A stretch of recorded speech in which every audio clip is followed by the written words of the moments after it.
utilize very well as players, and I feel like that's one of their very strong points. I would say Blacklist is, obviously one of the teams that also has that. It's like a hive mind, honestly. Yeah. Blacklist is a hive mind. It's like, if the queen says this, we all move as one hand. I think that's a superpower in itself. Well, interestingly, you mentioned that because I was able to talk to Coach Lift yesterday, and that's exactly what he said. And here's the thing: Coach Lift actually played with and against Oh My Venus from several esports titles before, and one thing that really, he was able to bring from up until Blacklist International is that, I guess, that commander's mentality, wherein a hive mind, like you said, a queen in a swarm can be able to do, right? And that's also part of the reason why Blacklist International are very successful, because there's just really that commander that was able to draw all of those strategies that's needed in the battlefild. Yeah, it's huge for their success, and I mean, we're going to see them play later on today. Now, going into game number 2, Womi kind of hinted at it already, but while we're waiting for the draft to start, what can, I guess, Nxpe Evos do differently going into game number 2? Well, if we're talking about different, I'm talking a little bit more about nostalgia here. Let's bring back a more, let's say, scrappy. Like, what is scrappy? Scrappy, aggressive. What is scrappy? I mean, let's go for a Lancelot, I guess. Let's go back to that type of H2O, the one that you really can't predict. Because right now, I would say that the disciplined H2O is better on certain teams. You could really play around that, but you need a different type of H2O against Onic. Someone that you can't really predict. Someone who would take that risk and live with its consequences. And I'm saying that it's 50-50. It might work, it might not, but if it does, then you got yourself a win. So Nxpe, I feel like that's the way to go. But risks, I feel like Nxpe evolved to such a point that they really don't want to take the same risks at this time around. Like, you know what happened last time. Yeah. I mean, it was already it's already a huge deal for them to get to where they are now. I mean, coming into the regular season and then their whole run through that, and then now they're in the next portion of the playoffs. So there's a lot that they could do here. And I'm wondering if Onic will really decide to change much, because they're doing it so well. I mean, from game number 1. Yeah. And game number 1, Onic did perform really well. It's one of those performances that you know that they prepared so much for this. Yeah, for Nxpe Evos, it is also evident that they have been prepared for Onic Philippines. And we can, just by looking at the first 2 bans for Nxpe Evos, which is also true in the first game, it is already them showing us that, we are prepared for you. Now, I'm thinking Selena should be the trade-off or the Paquito. I really love this adjustment from Nxpe Evos instead of the Yuzhong ban that we saw in game number 1, which kind of didn't give them anything.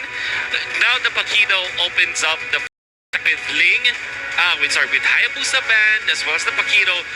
The Ling is the next hero for Kyrie as the jungler of Onic Philippines, and as Onic Philippines have not banned out the Ling yet, it could be a first pick for Nxpe Evos. And what it also tells us is that you're gonna have more creative ways of dealing well against the jungler choice for Onic Philippines, which normally revolves around Ling, Hayabusa, Paquito, and now with the Ling ban from Onic Philippines themselves, it kind of makes us so that Nxpe Evos can pick up something like Matilda or Selena this time.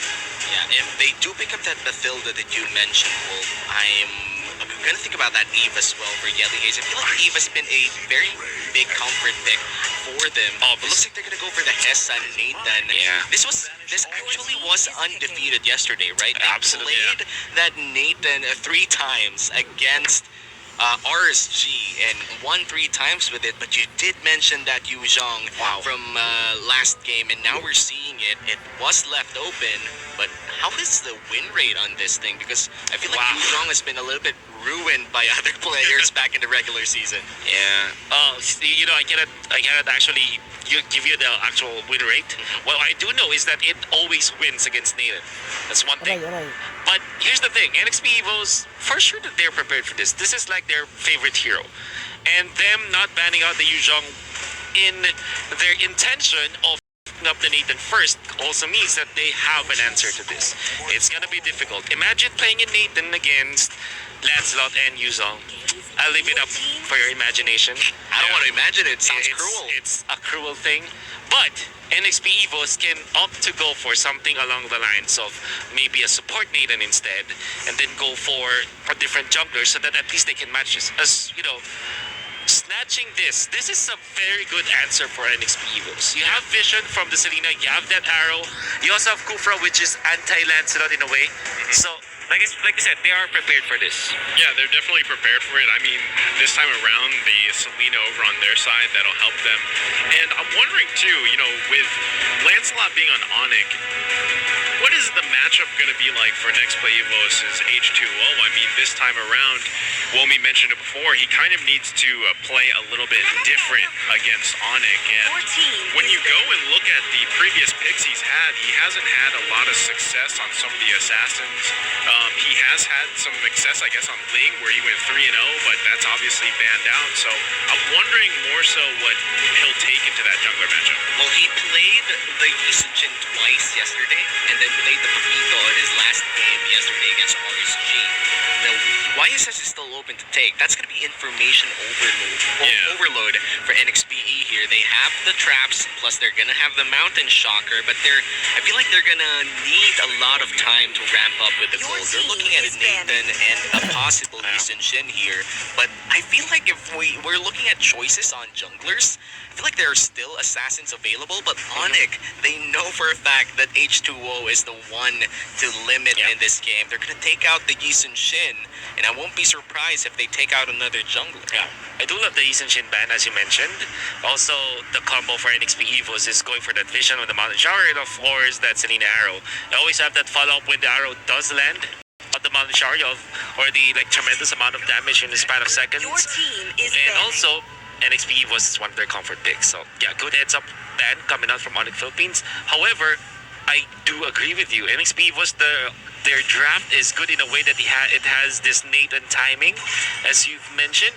And Your so team far, is Onic Philippines, we're not seeing any answer just yet, apart from the fact that they have ways to kill the Nathan. Yeah. But can you actually stop the Nathan from farming? That's a different thing. That's the thing. Nathan's kind of always one of those picks that is a late game insurance policy. That's if right. things go That's bad, right? You have Nathan there to just kind of he's such a late game dominant hero and pick. And also when you put it in the hands of Nxpe Evos, they play it very well. So, but then again, we're talking about Onic here, who's gone against this before. They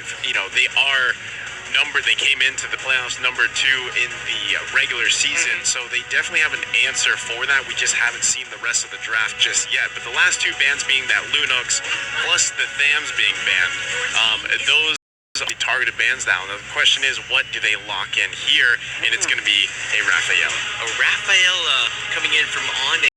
This is something that we haven't seen I'm not sure if we have seen Raphaelas from Onic, but usually we see Popol and Koopas from Onic. And honestly, Popol and Koopa is open right now, and usually Selena is responded with a Popol and Koopa, but Onic, they're really, oh my god, I'm just so happy to see Onic, NXPE, the top 4 teams of MPL Philippines.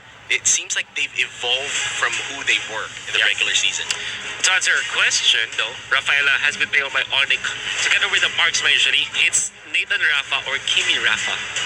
And here's the thing, NXP, they might be facing a Kimi last pick for Onic Philippines. Oh, the Roger! I was wondering if he would pull out a Roger. Wow! But, I don't. According to the stats, he's 1-3. Well, on the Roger. okay, well, what a way to... That's not very... It's not very hot. Not promising. It's not promising, but Oh, there it is. there's good call on the Kimmy. But I was actually wondering, because the bans there from Onic were really targeted at closing in the hero pool for H2O. And yes, he does have those comfort picks, and at the same time, I feel like Roger is one of those. Even despite him being 1-3 on the Roger, it doesn't necessarily mean that he's just, hasn't worked for him. But at the same time, will it work in the team composition that he put it in this time for game 2?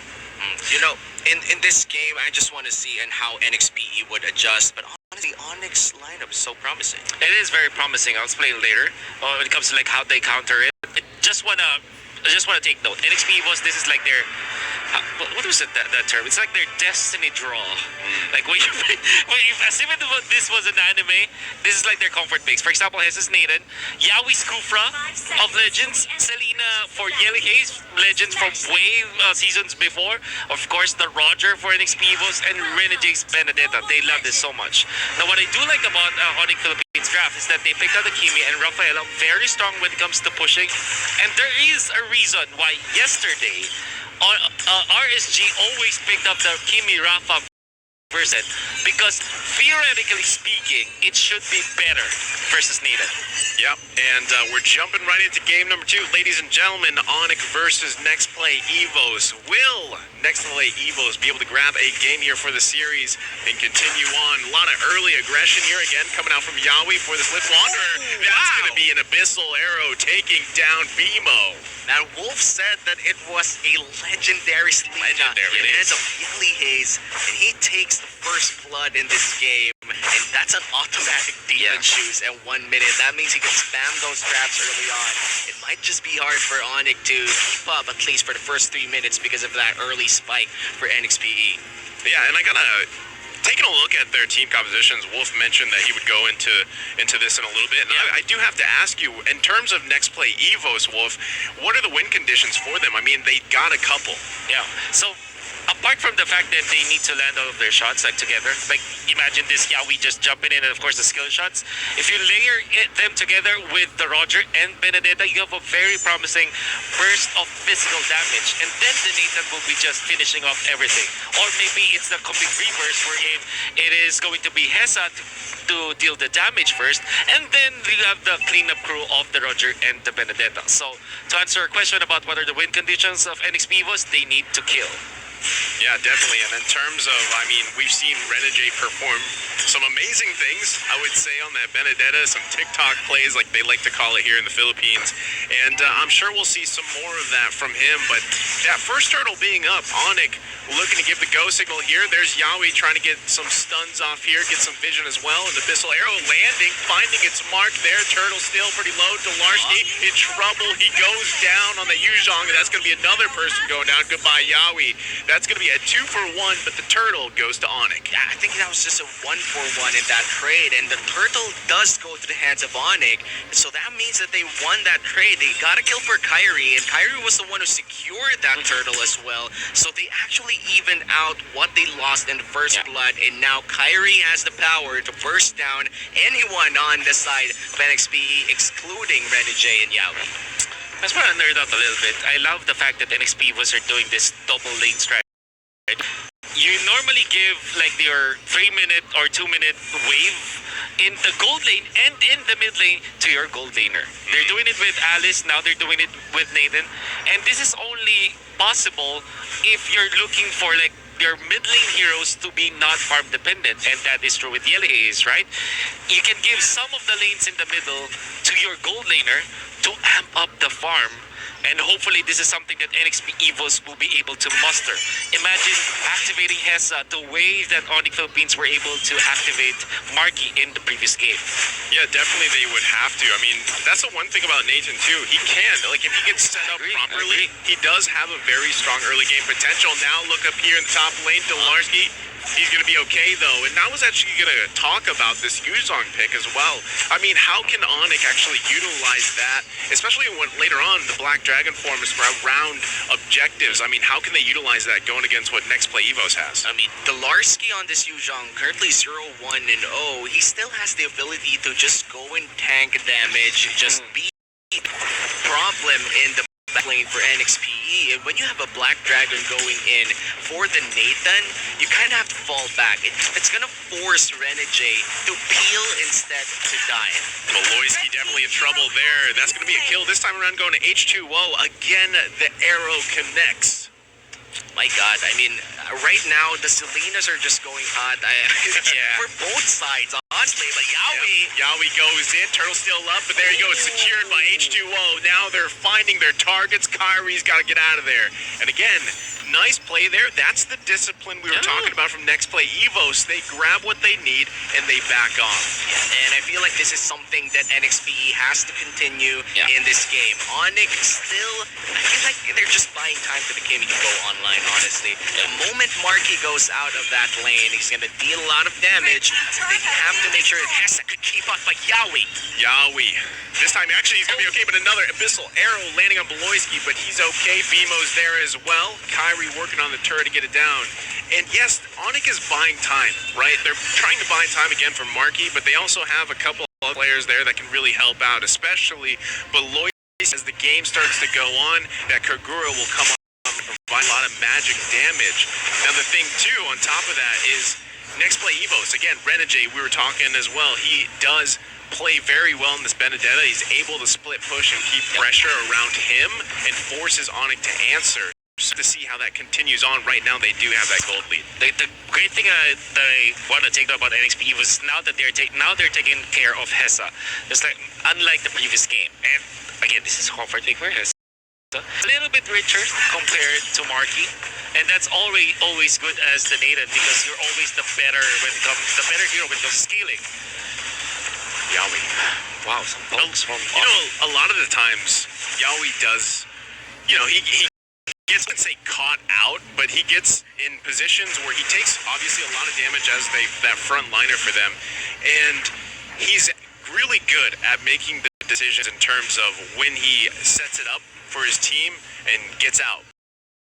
But playing a Kufra, he actually has a lot of information for them. I mean, a lot of people might think that he's getting caught out or he's playing it wrong, but he's actually just providing so much information to Nxpe. And look at Bimo, is in trouble, has to flicker out, but he's going to be okay. And that, again, was set up by Yawi. Honestly, that play style coming in from Yawi comes with a price. He's not able to protect H2O for most time. Goes in for information, tries to protect the gold lane. So this is exactly why H2O needs to play as an independent jungler. That's the 50-50 when it comes to Yawi.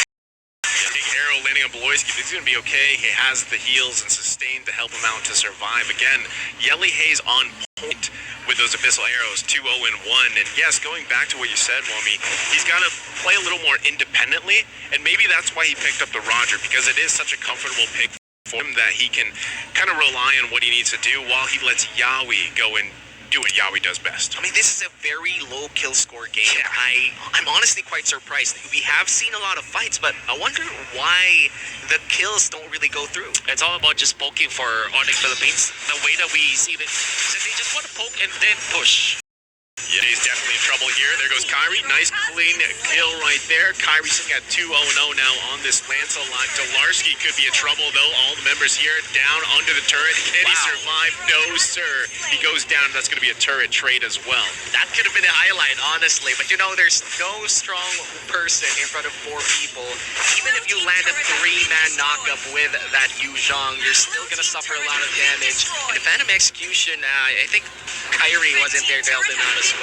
So Onic, they did go for the cross-map play there on the top side. So EXP for gold, I would say that's quite even. Yeah, it worked good for them. I mean, like you mentioned, they cross-map play. They are in the advantage now. Onic in the advantage in terms of turrets, up by 4 to 2 turrets, and now they can continue to open up the map while they still have that mid turret as well. But look at the damage coming out from Renegade deep into enemy territory, but it's too much. He goes down.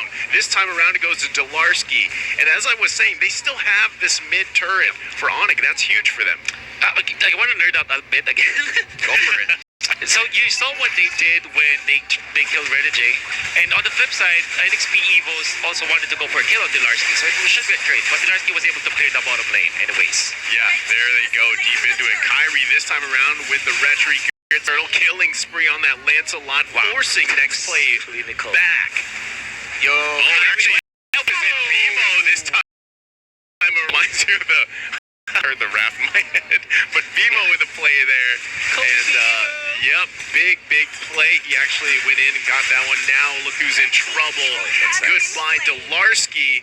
Yelly Hayes also in trouble, trying to run away, but I don't think he's going to survive this one, ladies and gentlemen. It's only a matter of time, and he goes down as well. This is a quite even game in terms of fights, but Onic getting more turrets I feel like their main type of gold lead here. They do have a 1k gold lead against me, and that's mainly because of the turrets that they've gotten so far. That's the power of the Kimmy. Just takes objectives so fast, and you could say the same for Essa, but Onic in this entire lineup, they just rotate faster. They just get objectives faster, and I feel like the Rafaela plays a big part in that pushing that they've been doing. And going back, this is also related, by the way, to what you're saying.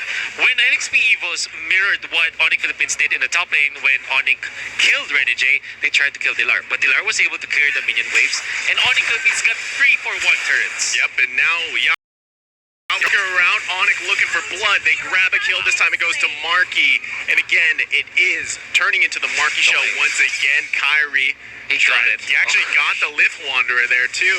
But again, Marky, he'd say perfectly with confidence, he's online now. I believe he has, 3-4 items on that Kimmy. And plus, the speed boost that helps him out coming out from BMO is huge for the Kimmy combo. Yep, the Rafaela definitely is the glue of this entire composition. The bonus movement speed that she gives to the Dragon, to the Yuzhong, to Marky is just so valuable for Onic Philippines invitations and their engages in total.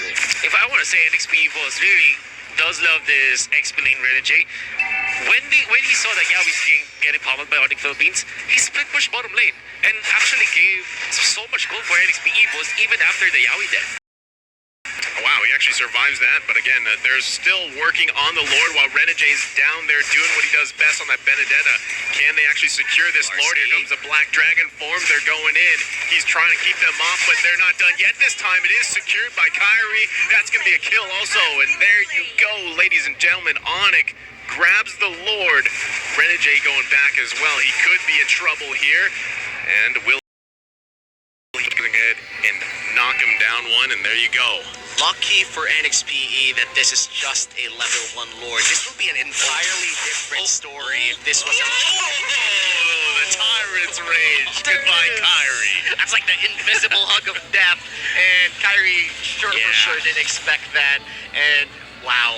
It's like Onic and Nxpe, in terms of kills, they're really on par. If we're talking about gold, it's not really that far too. Yeah, it's actually very close considering the gold here. I mean, yes, it is it's a basic lore, so they will be able to defend against that, but this will transition into some turrets for them.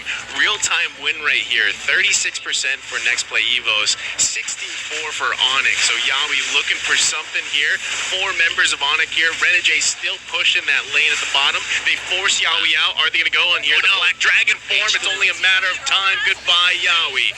Now, can they actually continue? H2O waiting patiently there in the back. Delarski goes into the base, and that's going to be a kill going over to Delarski. This time around, H2O, can he help? Hess is there too, trying to do his best, forcing Onic back a little bit. And look at Kyrie, he's up now trying to join the party. They actually grab a turret. Marky, just look at the damage on this Kimmy.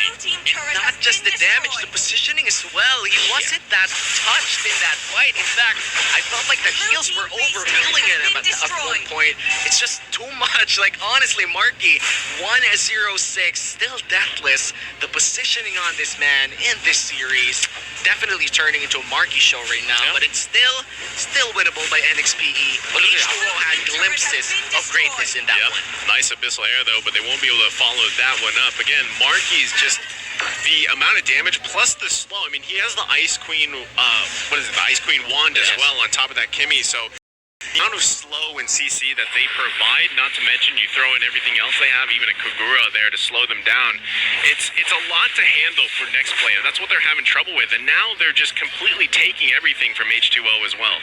What I really noticed about Onic Philippines is that at any given minute, it kind of feels as if they're doing something all the time. It's either they're invading the purple buff of Nxpe Evos, they're pushing, they're positioning themselves, and it really gave them so much advantage. Renegade's definitely in trouble here. 3 members of Onic make it 4 soon. Will he be able to survive? We've seen him pull some amazing plays off before, but it's not looking too good, ladies and gentlemen. Renegade can't survive this one. Yo, that's like 5 people though on the side of Onic. They all rotated towards the top side. came a little bit of farm down bot, and now they have a pushing wave on bottom lane. But you know, the thing that Nxpe really has to do right now, try to break out in that mid lane outer turret, try to kill or destroy that mid lane outer turret. It's that one anchor that keeps the jungles of Onic safe. Yeah.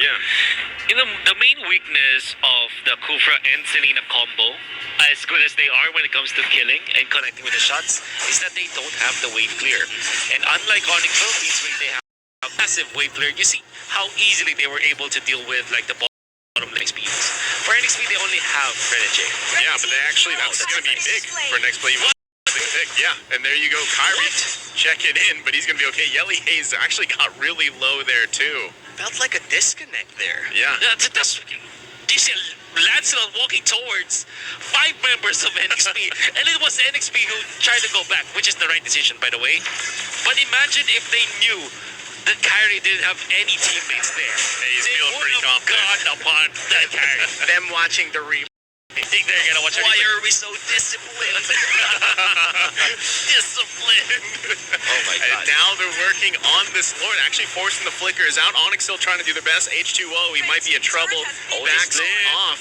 Look at the split again. Renegade now in the top, focusing on there, but they're in trouble. Kyrie's here. Nice job there. He's going on top of Yelly. Look at the moves and grooves on this Kyrie. Nice set though there by Yawi. Will it be enough? Oh, he grabs the kill, but again goes down. 4 members of Next Play Evo's down. That's the price to pay when you're going in for the split push tactic. Your teammates, they don't really have to fight, but if they do get into a fight, most likely they're gonna lose. So 4 people down for the side of Nxpe and Onic, they might just take this game away. Electo final blow on the minions, that's the way to go, but it's a little bit too dangerous, fam. Yeah, he a little bit does too much. clear it though, so I mean, he's alive. Yeah, you know what? That By was time. the necessary play. Yeah, necessary play indeed. I mean, That was again, that is when you say nice team. yeah, However, nice defense, man. nice defense. Renegade, They say that basketball.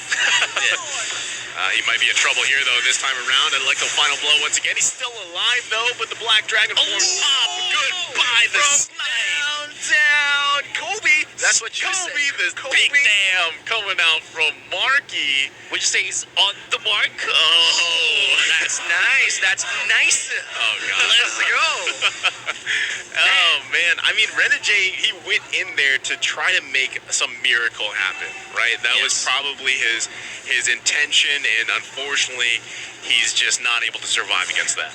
Now that the base is almost exposed for Nxpe, are we finally going to see the real Nxpe stand up? You know, it always takes an exposed base for Nxpe to suddenly turn Like a on. switch. That's their moment. Oh, our base is exposed.